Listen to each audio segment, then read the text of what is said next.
I was running on the trails. I always run with many friends, and I tell people, what I do, and everybody just like, you are a Renaissance woman. I can't believe you're a real estate broker. You write poetry, you rap. Like I started rapping during the Oh, pandemic. okay. Well, you all Yes. so you rap. Okay, I'm gonna ask you about that a little bit too, the rapping, because I Yes. think I'd read something about that for you, and you have over 15,000 downloads, I believe, on one of Yes. your songs. Yes. Yes. This is Your Purposeful Life, and I'm your host, Adrian Starks. I'm a speaker, podcaster, narrator, writer, and entrepreneur. On this podcast, we're taking a different approach to the understanding of purpose because it's not a one-size-fits-all. There will be a variety of guests expressing their purpose through the human mess we call the human journey. These conversations will guide you to a better awareness and understanding of your unique purpose in the daily life of mistakes, changes, and challenges, and how to put that purpose into action, bringing you more experiences of success, fulfillment, and achievement on your terms. Let's go on this journey of purpose together.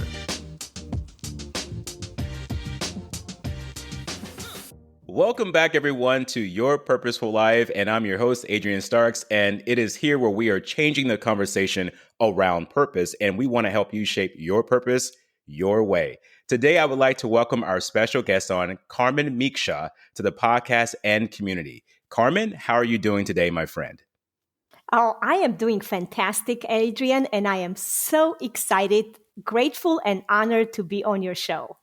Oh, well, thank you so much. And it is an honor to have you on our show today, too. And because we're going to be learning some things, and that topic today is going to be reinventing ourselves.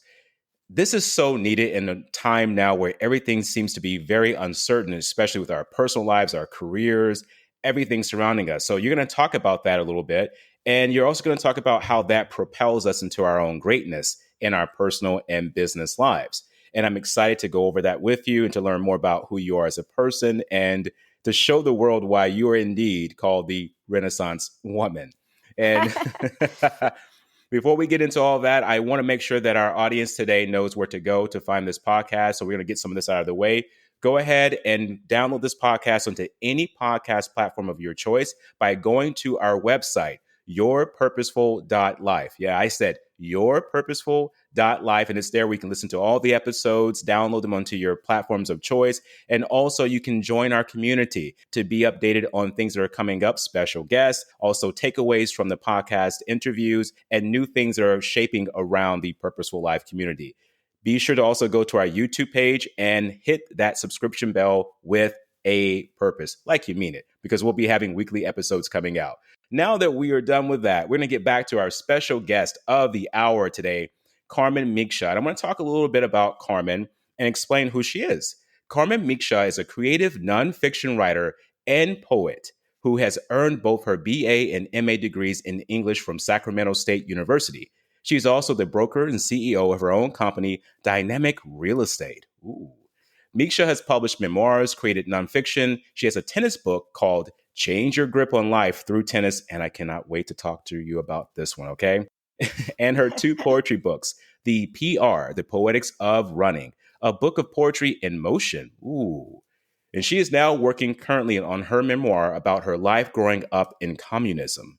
Okay, we're going to talk about that as well. Micsa is also an avid marathon runner who ran London, Boston, New York, and Chicago World Marathons. Now, see, that just doesn't make me feel good right now. I ran 2 miles today, and I thought I did something. Oh my, I got to get myself together. All right. She lives with her husband, Catalin, her 2 teenage children, and they both all live in Sacramento, California. Carmen, welcome to the show today, my friend. Well, thank you, Adrian. And you should feel good about yourself because today is my rest day. So you ran 2 extra miles than me. I love that. I was thinking about with your running, and I want to get more into that too. But I just ran the other day on the treadmill, and I was like, I did about 2 to 3 miles, and I was like feeling really good. I'm like, okay, I'm doing good. And then I read your bio, I'm like, oh, okay, there's more work to do here, obviously. But that's what we're here for, to encourage each other. All right. So, Carmen, I'm happy to have you on the show today. And it seems like you have reinvented yourself. And I'm eager to learn more about that. You're currently working on a memoir. about your life growing up in communism. So where exactly did you live? Yes, I basically lived in the western part of Romania. I lived in a small town, but I went to the university in Timișoara, which was the hub of our revolution. That's where the Romanian Revolution started, on December 16th, Okay. 1989. And so I went there basically to both high school and university. From the age of 14, I went and lived in the dorms with and because I wanted to study English and philosophy and literature. So I had to go away from my small hometown. And I enjoyed living in Timișoara, which was a progressive city even during communism. Wow. There's a lot to learn about where you're from because I find that when we live in our lives, we see things from our reality. And a lot of us hear about things through the news. We don't hear it directly from the source, meaning the person that experienced it. And I know that you have a memoir coming out about this experience, but I would like to know just a little bit here today about what was it like growing up as a child in that type of environment? And did that environment help you kind of decide as you got older on how to shape your purpose and maybe even find a way to make things better for yourself and people around you? Oh, what an amazing question, Adrian. This is the whole memoir, basically. So, to answer your question, I have always been a very resilient little girl. They always used to say to my dad, there is that little girl in camp. She has green eyes and she's the best handball player. We want her on our national team. That was in sixth grade. And my father was like, yeah, that's my girl. And she's not playing handball. She's going to the university. But I was, it's so interesting. I didn't, have a really tough life, but like overall communism, as we know, was very difficult, especially for certain people who ended up in jail, who, you didn't have freedom of speech and expression. Hmm. But I got away with many things because I was a kid and I was a teenager. So if I said something wrong, they would be like, oh, she's young. She doesn't mean that. But I truly meant it. Like I always like to speak up against the regime, and as a matter of fact, just 2 days ago, I was working on my memoir, and one of the chapters is when darkness meets the light. Because during communism, we used to have rotating blackouts, like in the evenings, they would just turn off the power. And so you would be studying at the candle. And because I lived in the dormitories with other girls, it was our fun time, really, like it was our time to plot, against communism, to talk about, what would it be like to have a revolution in our country. And Hmm. that really happened, and I got to fight in the Romanian Revolution together with my father at the age of 16. Whoa, okay, hold on for a second. You got to fight in the revolution with your father at 16? What was that Yes. like? So that was, it was actually peaceful because um, we were up in the streets protesting for 3 days.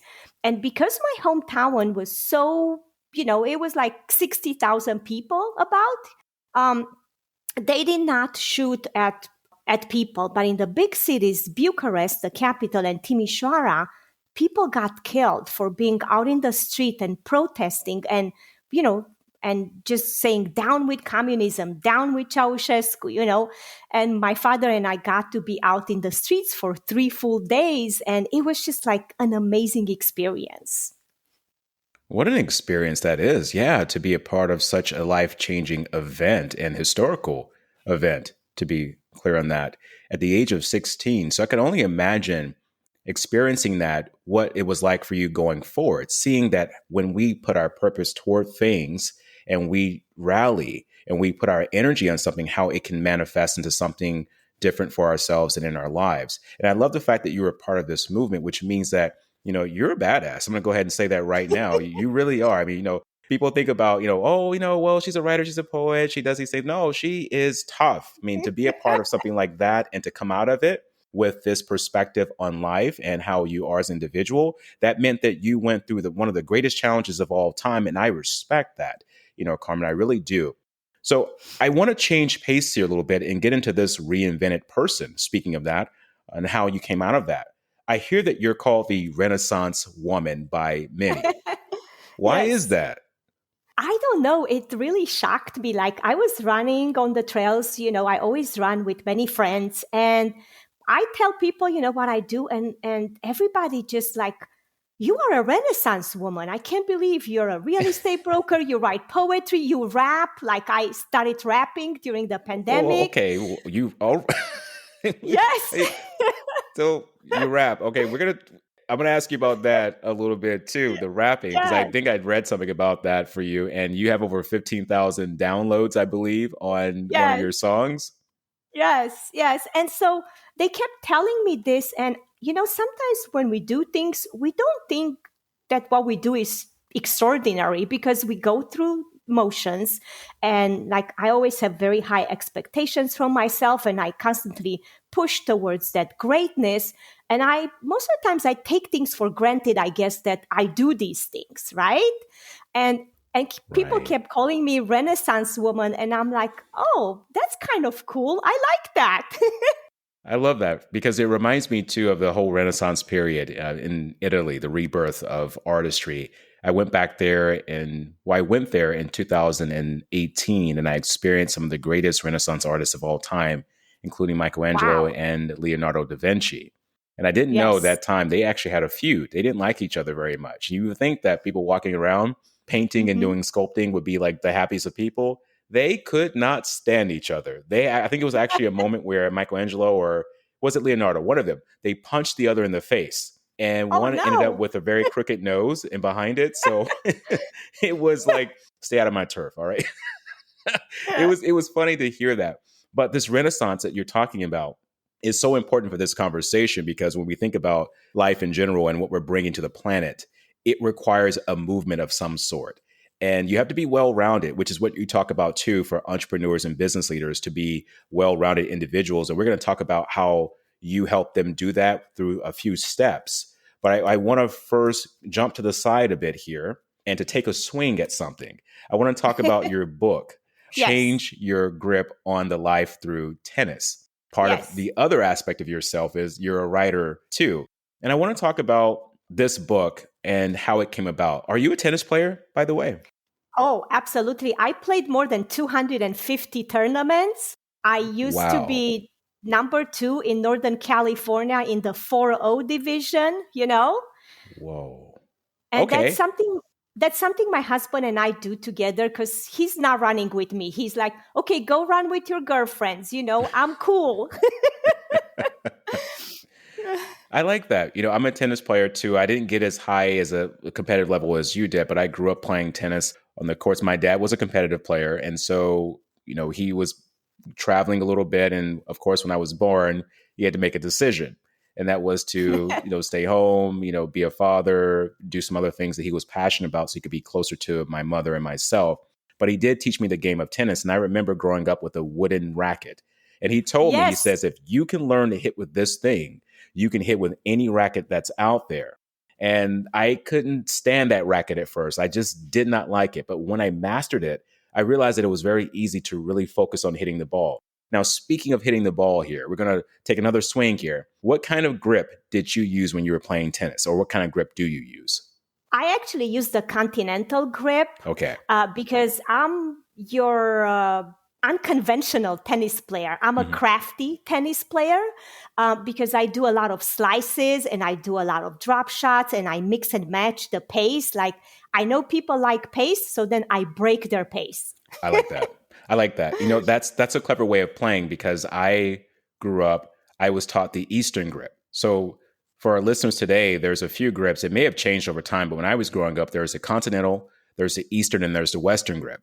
The Western grip Right. are used by a lot of the professionals, to this day because it creates a major topspin on the ball and it just creates havoc when the ball hits the ground and kicks Yes. up. But I feel you're kind of limited because a lot of times you can't flatten the ball out. So we're going to get into a little bit of a tennis conversation here. When I was trained with the Eastern grip, my dad's view was, look, at any point in time, you can convert. You can switch to a continental and flatten that ball out, or you can put a topspin on the ball when you choose. You're not forced into a certain position. And so we grew up with the Eastern grip. And we also were very aware of the continental grip. So speaking Mhm. of grips, when we have a certain grip we choose, that's the grip that we use to take on certain things. So this book that you're talking about, the grip, is like how we put a grip on our lives, right? And so Yes. what would be a grip that people should have on their lives, or what kind of grip do you think that we should possibly either let go of or have more of? Yes, I'm a huge believer in the flexible grip on life Okay. because I see so many people who are just stuck on doing something, like even myself. The reason I wrote this book is because literally at the age of 40, I went back to college to be on the college team playing tennis with the 18-year-olds. And I was Wow. outlasting, I was playing for 6 hours and outlasting all of them, with my stamina. But I had to learn the reason I went there. I realized I needed to change my grip on tennis and on life, honestly, because I was just so stuck on doing my things. And then my coach showed me, look, if you use the Western grip, you can do more topspin on the ball. You can mix and match your shots, and then you become so much more powerful and hard to really defeat because nobody has your weird and wicked slice. My slice slides to the court and like dies. Oh, you're that person that we have to go Yeah. diving for the ball and we go running, our face goes into the net. Yes, and it was so funny because the young people really hated that. I won 5 of my single matches, 6-love, 6-love, you know That's what we call no contest at that point. Wow, that is amazing. The idea of being able to be flexible, that's something that I also want to talk about with you a little bit, that's going on with our day and era and also our younger generation, the inability to be flexible, the inability to look at something differently, to try something differently. Maybe it didn't work. Doesn't mean that you're a failure. It just means that that thing didn't work at that time. Let's try something different. And this aspect you're bringing from what you've learned on the court is something very powerful. And it also reminds me of my father. My father taught me racket back. And whenever I was on the court, he'd Yes. get so mad at me, racket back, racket back, racket back. And I'm like, leave me alone. He's like, racket back. And he would try these different spins on the ball. And I would miss the ball or I'd hit it out of bounds. And he would say, see, your racket should have been back. That way you were prepared for that spin. So his whole perspective was before the ball comes over the net, I should know exactly where that ball is coming. And I should have my racket back ready to respond to the ball. And that way, if it is a Ah, slice, I can adjust quickly as opposed to having to quickly take my racket back. Oh, shoot, it's a slice. I can really, with feet movement, I could bring my body closer and faster because my racket is already back. So I love that idea about your tennis book. And I think it's fascinating. And that's why I wanted to really have a conversation around it. And so back to this thing that we were talking about earlier about rapping and the 15,000 views you have and being a tennis player and being a mom, being a CEO of your own real estate company and helping so many other people. This is part of the lifestyle that you live. And you are a huge believer in serendipity and creating happiness and success. This is important for us. I would love to talk to you about this perspective of seeking a serendipitous life and what that looks like. yes. So I wrote an article, 5 Ways to Curate Serendipity, which became pretty viral on Medium. Okay. And it all started with me being in Montana and one of my really good Sacramento friends also being in Montana with her family. So we talked, and when we realized that, we're like, let's get together for a run.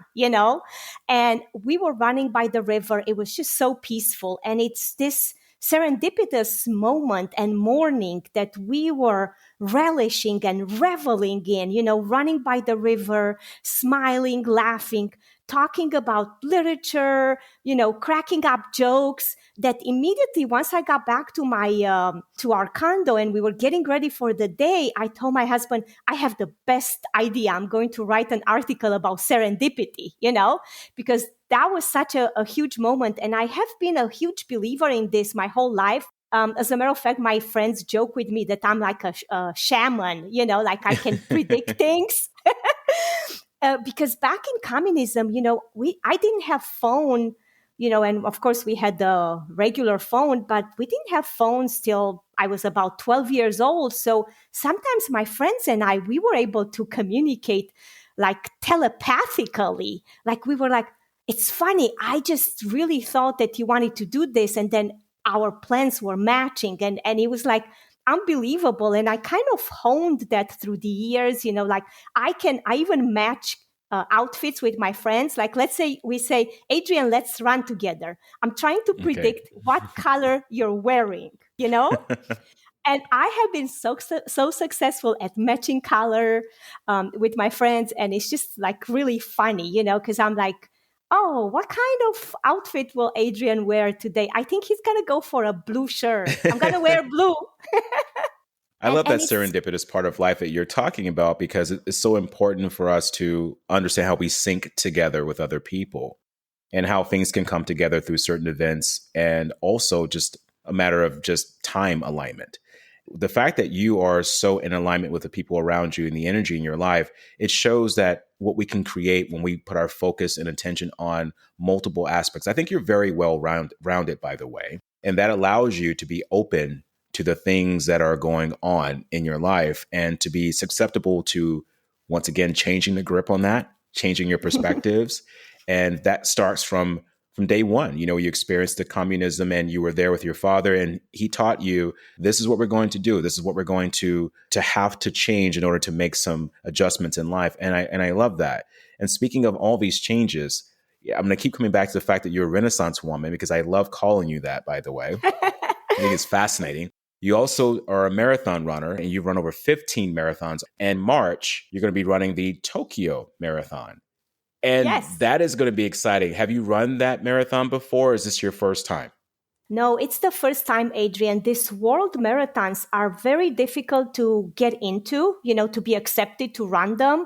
And they are called the world marathons. And the huge deal that's happening in Tokyo is that will be my 6th world marathon. And I get a huge medal with all the 6 world marathons that I ran.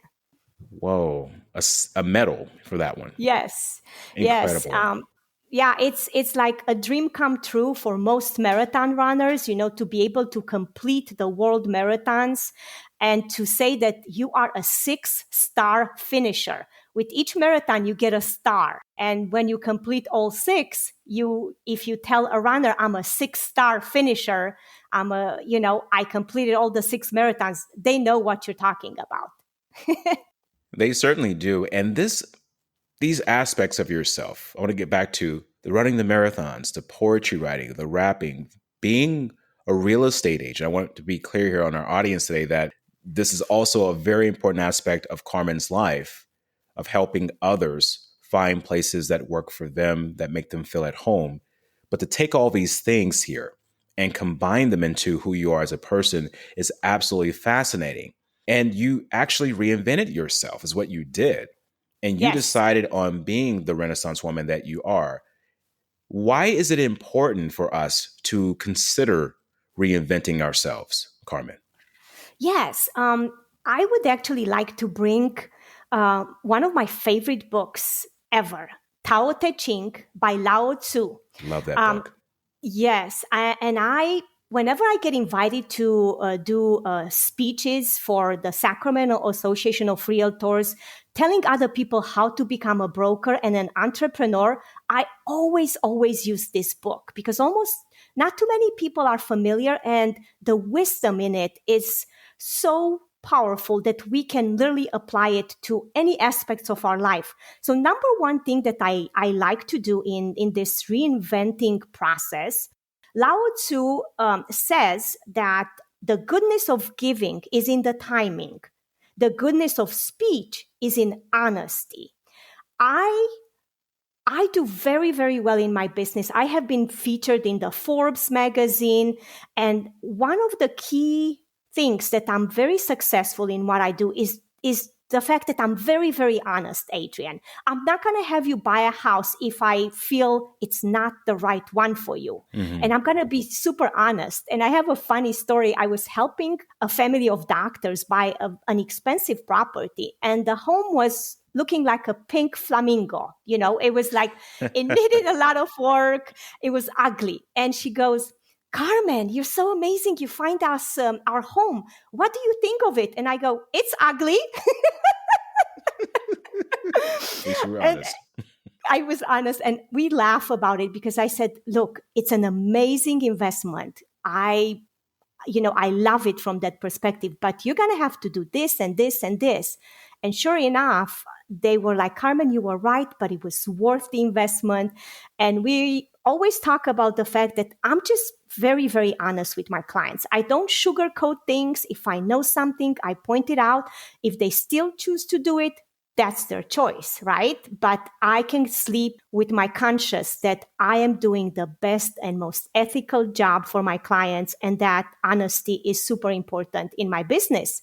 Number two, what Lao Tzu says, and we talked about this, Adrian, the sage, he calls, the sage, the, wise person, has no fixed mind.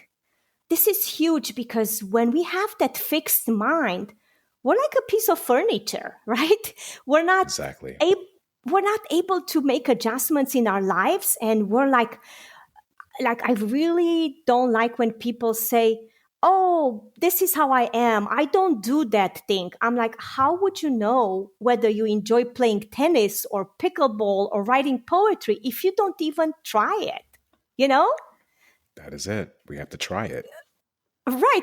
For instance, if you've never played pickleball, but you're a tennis player, you should play pickleball because it's just so fun, and you can play as a family, it's just fun. And so getting rid of this fixed mind and being able to say, I don't know anything really, having that mind frame that we are constantly learning, we are put on this planet to learn and improve ourselves and to change this fixed mind and change this grip on life, change this grip on this fixed mind, right? And adopt what Lao Tzu says, a mentality that we are like water. He says, nothing in the world is softer than water, yet nothing is better at overcoming the hard and strong, which is all about, he's talking about being flexible. That's what the message is. It reminds me of Bruce Lee. Bruce Lee said, "Be like water, my friend," and that's where he Yes. received that from. Was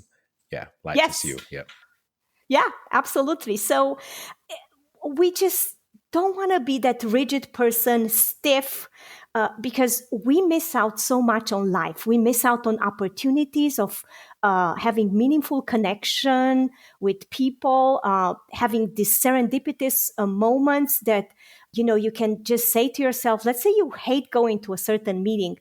The way I make myself do that, I'm like, I'm pretty sure there will be some serendipity or something amazing that I will meet someone amazing and I will, have these meaningful conversations and I will learn something new, even if it's one thing. Right. Yeah. So I think this reinventing ourselves really comes into place also from my background, because the big philosophy in communism was that we have to be really, really well-rounded people. Like we had to be good at everything, Adrian, Right. And it was just like interesting. And I was just the kind of kid who liked to explore things, who liked to, liked foreign languages. I studied English and French in school, and then I learned German on my own. But I think we tend to be, especially in America, we tend to be too specialized and too narrow, saying, this is my Yes. specialty, right? Yes. They call it niches. Like you got to have a certain niche. You got to stay here and only be there. And I have something to say with that, because that has gotten me into a lot of trouble. It forced me into what I call the box mindset, where you're just like stuck in a box and you can move, but you can't go beyond those frames, those corners of restriction or limitations you place on yourself. And just like this podcast, it originally started out as a very open podcast. And I fixed it into something that I thought other people wanted, and it kind of just got stuck. And now the podcast has been rebirthed, hence Renaissance, back to something very unique and open-minded.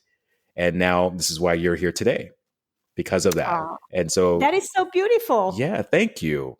And you just reminded me of that, this fixed mindset that we have, or this fixed thing that we have to have certain things a certain way. No, you can be well rounded. And you can also be good at many things. That's how a lot of the artists in the Renaissance were so good. I don't think many people know this, but Michelangelo, he's known for the Sistine Chapel. That's one of his greatest works. However, he was not a painter. That was a gig that he was doing to get some more money. He was Yes. up in age. He was like 84. He's like, I need some more money. And they approached him. And he's like, okay, I'll do it. But his love was sculpting. But he was Yes. also good at other things too. And this is why I think we need to get back to being Renaissance people. And you are leading that charge, my friend.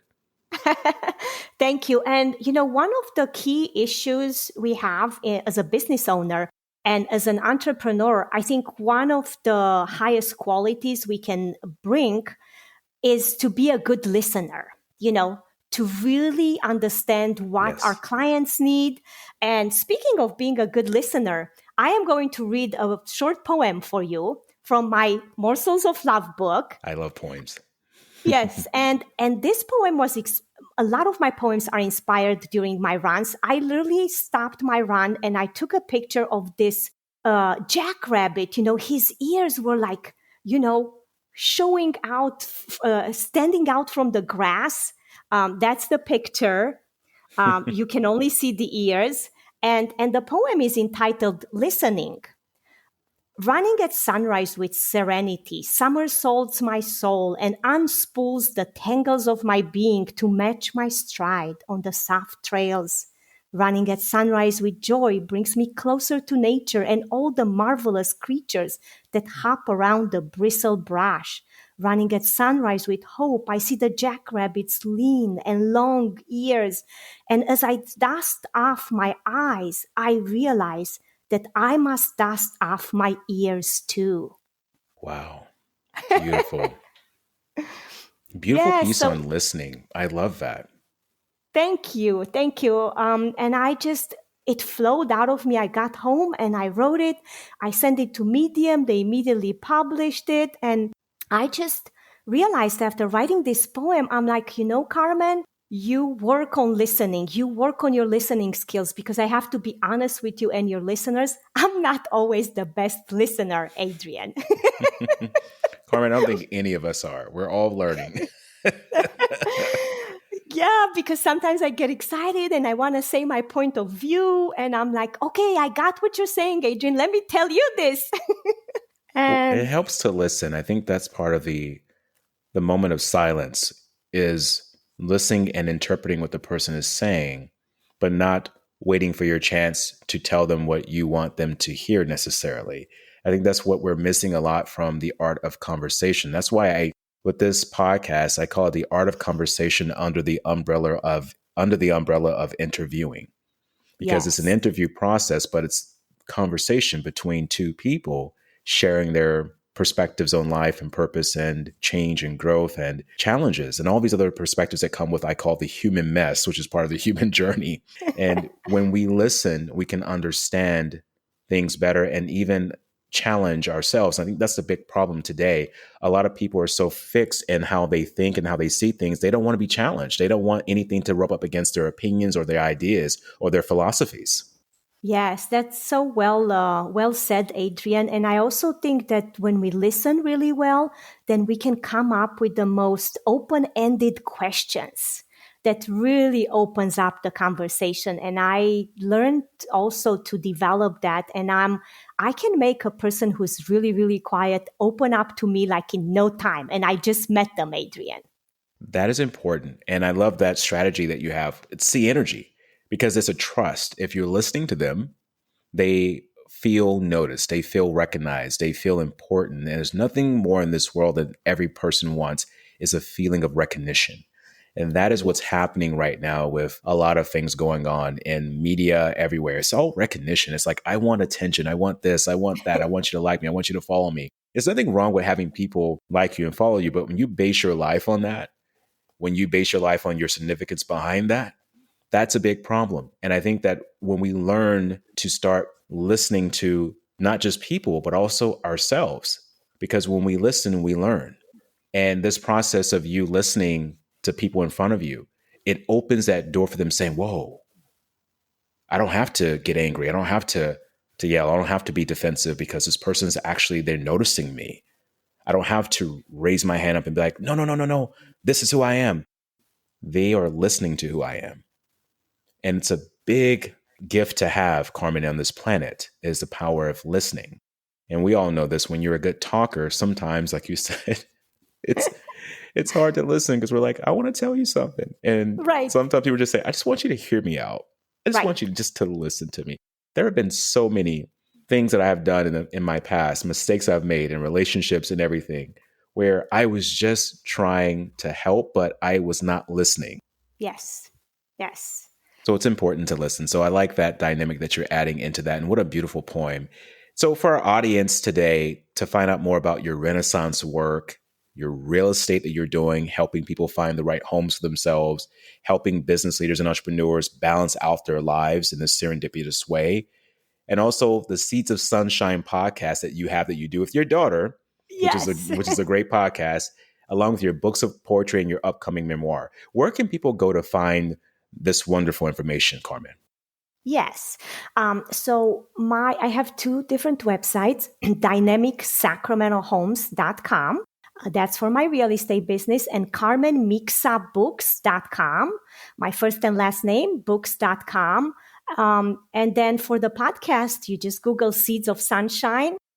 I created last night, actually, I created my linked tree. So I put all the links Excellent. there for you, Adrian, and you'll have them for the show. But Okay.